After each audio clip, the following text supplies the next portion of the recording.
I've lived long enough to know that life rarely unfolds the way you plan. I used to picture my later years spent in a quiet cottage somewhere, with a good book, a strong cup of coffee, and the peace of mind earned from decades of hard work. Instead, I found myself in a tidy little place in Sunnyside Estates, a planned community with sidewalks so clean you could eat off them, and an HOA so strict it would make a drill sergeant blush. It wasn't my first choice, but it was close to the VA clinic, and the walking trails were ideal for Maverick, my service dog.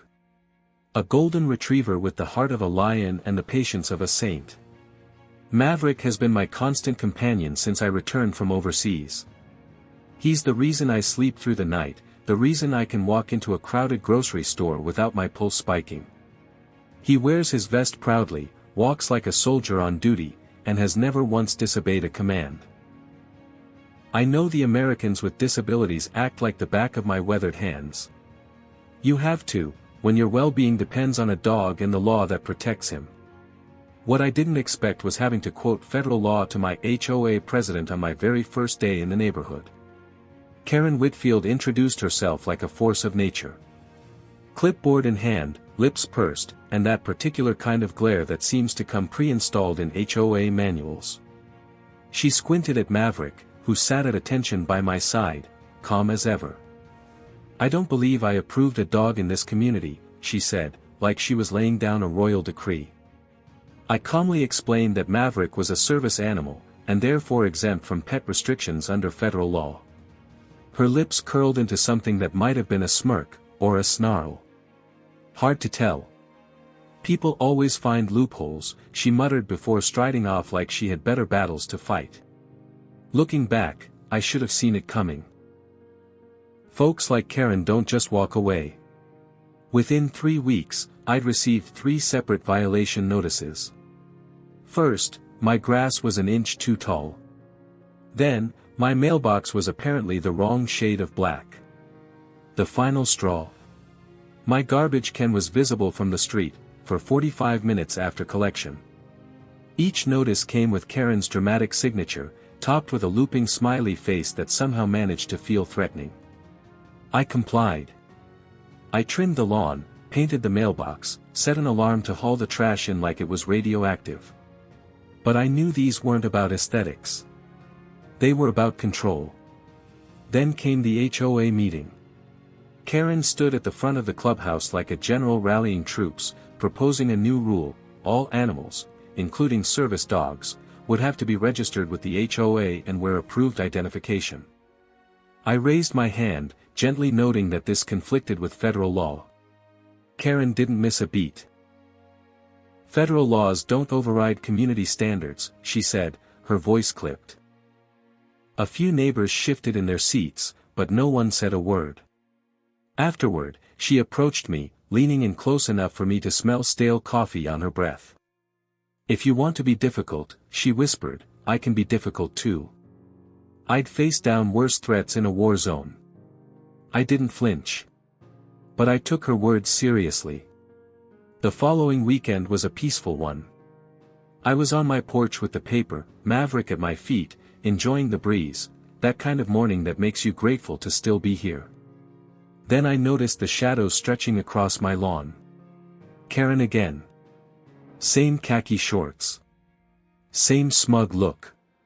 "Your dog is in violation of the new ordinance," she announced loudly, waving a spray bottle.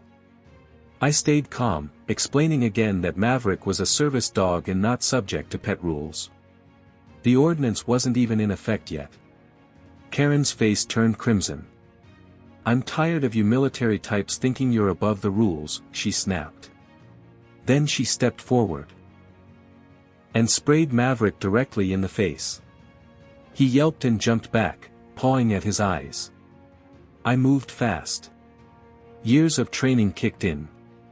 I got between them and demanded to know what she'd sprayed him with. "Just a little vinegar and water," she said with a smirk. "Maybe now he'll learn to respect authority." I clenched my fists, but I didn't raise my voice. I took Maverick inside, flushed his eyes, made sure he was okay. No permanent damage, thank God, just fear and discomfort. Then I called 911. 911, what's your emergency? I reported the assault on my service dog, citing the ADA and emphasizing the seriousness of interfering with a service animal. 20 minutes later, 2 officers knocked on my door. I gave them everything, Maverick's documentation, a full account of what happened, even pointed out Karen's house.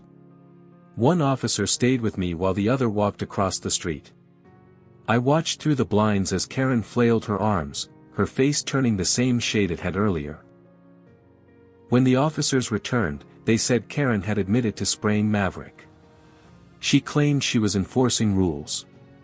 But they had informed her clearly, and firmly, that interfering with a service animal is a federal crime.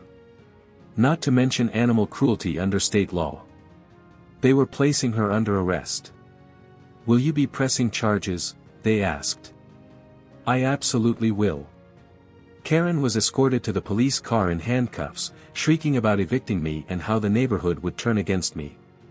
But as neighbors stepped out of their homes, I heard one whisper, "She's finally gone too far." Another came over and quietly said, "I'm sorry I didn't speak up sooner." We've all been intimidated for years.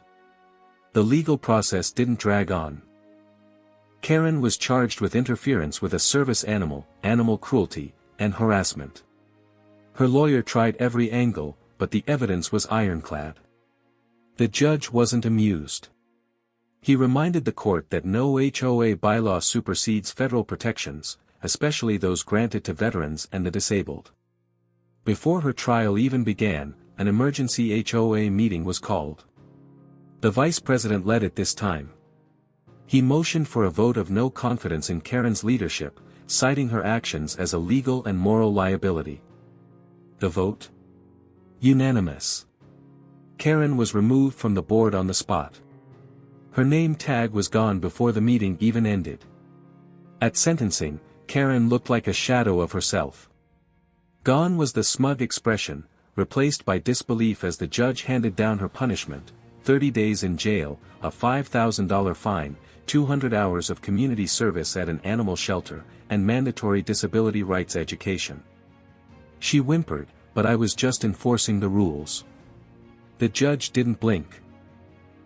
"The most important rule, Miss Whitfield, is to respect the law of the land, especially the laws that protect those who've served, and the animals who serve them." As the bailiff took her away, she looked back at me. Maybe she mouthed something. Maybe not. It didn't matter. We both knew it was over. Maverick sat beside me in the courtroom, poised and alert. A perfect example of quiet strength. I reached down, scratched behind his ears, and felt his head lean gently into my palm. We'd been through worse. But in that moment, I knew we were exactly where we belonged. If stories like this resonate with you, where standing up for what's right still matters, don't forget to like this video and subscribe to the channel. We share real experiences about justice, resilience, and the people and animals who make a difference every day.